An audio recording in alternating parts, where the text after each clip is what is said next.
Sahabat Pinahong Edi yang dirahmati Allah, kali ini kisah tentang Nabi Ishak, anak Nabi Ibrahim dari Siti Sarah. Kisah ini mengisahkan tentang Nabi Ishak dengan istrinya Ribka. Tonton sampai selesai, jangan lupa like and subscribe. Terima kasih. Assalamualaikum warahmatullahi wabarakatuh. Alhamdulillahirabbil alamin. Allahumma sholli ala Muhammad wa ala ali sayyidina Muhammad. Kisah Nabi Ishak dipenuhi dengan teladan serta pesan moral yang dapat menambah keimanan umat Islam yang mempelajarinya. Nabi Ishak adalah sosok yang nantinya akan memiliki keturunan berupa anak kembar, dan salah satu dari anak kembar itu akan menjadi orang besar yang dijuluki Bapak Bani Israel. Sebagai seorang utusan Allah Subhanahu wa Ta'ala, Nabi Ishak juga menyebarkan dakwah, menyeru kepada umat manusia agar senantiasa berada di jalan yang lurus. Ada pula kisah penuh haru di mana Nabi Ishak akhirnya dikaruniai anak. Setelah berpuluh tahun menunggu, berbagai liku-liku yang terjadi dalam kisah Nabi Ishak itu memberikan banyak hikmah. Lalu seperti apa kisah selengkapnya? Nabi Ishak lahir dari pasangan Nabi Ibrahim dan istrinya Sarah. Nama Ishak diambil dari bahasa Ibrani dan memiliki arti harfiah, yaitu tersenyum atau tertawa. Nama itu dipilih karena saat kelahiran Nabi Ishak, Sarah sangat senang dan tersenyum dengan lebarnya menyambut sang buah hati.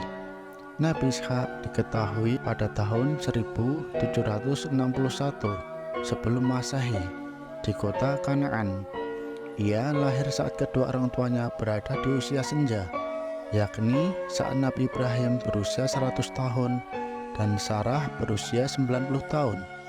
Kelahiran Nabi Ishak terpaut 14 tahun setelah Nabi Ismail lahir.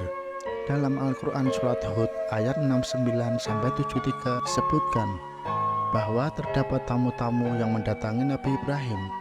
Menurut Utsman ibnu Muhaisin, tamu-tamu tersebut adalah malaikat Jibril, Mikael, Israfil, dan Rafael.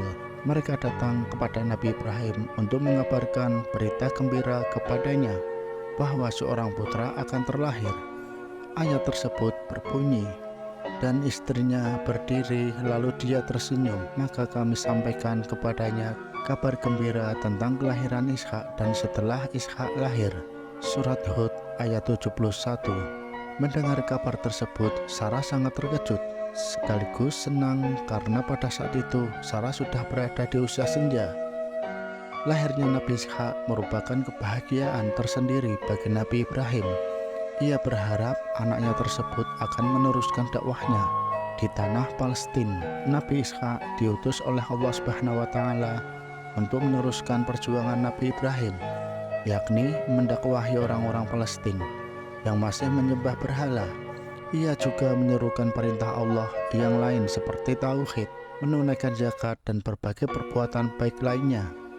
Nabi Ishak menjadi salah satu nabi yang namanya disebutkan sekaligus bersama dengan Nabi Ibrahim dan Nabi Yakub.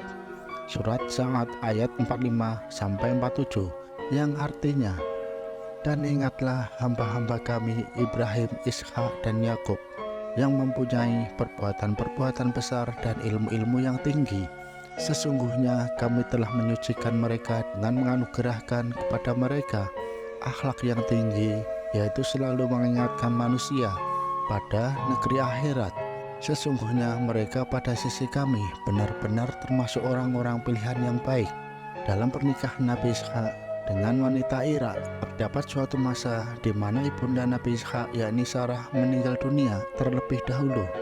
Sementara Nabi Ibrahim sebagai ayah dari Nabi Ishak, kondisinya semakin menua dan Nabi Ishak sendiri saat itu tak kunjung menikah. Akhirnya seorang pelayan Nabi Ibrahim ditugaskan untuk mencarikan calon istri untuk Nabi Ishak. Pelayan ini kemudian mencari hingga ke Irak demi menemukan wanita yang cocok untuk Nabi Ishak. Sang pelayan akhirnya mempertemukan Nabi Ishak dengan wanita bernama Ribka. Akhirnya mereka berdua pun menikah saat Nabi Ishak menginjak usia 40 tahun. Kelahiran putra pertama Dari Nabi Ishak, setelah menikah, Nabi Ishak dan istrinya pun menanti-nanti kelahiran anak mereka. Akan tetapi belakangan baru diketahui jika Ribkah yang menjadi istri Nabi Ishak ternyata memiliki kondisi mandul, sehingga mereka pun begitu kesulitan mempunyai anak.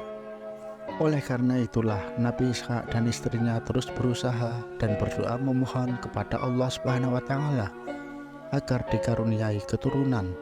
Nabi Ishak selalu berdoa dengan penuh ketulusan dan keyakinan Nabi Ishak dan istrinya, serta berkat izin Allah Subhanahu wa Ta'ala. Akhirnya doa mereka dikabulkan dan Ribkah mengandung bayi kembar. Saat itu Nabi Ishak diketahui sudah berusia 60 tahun.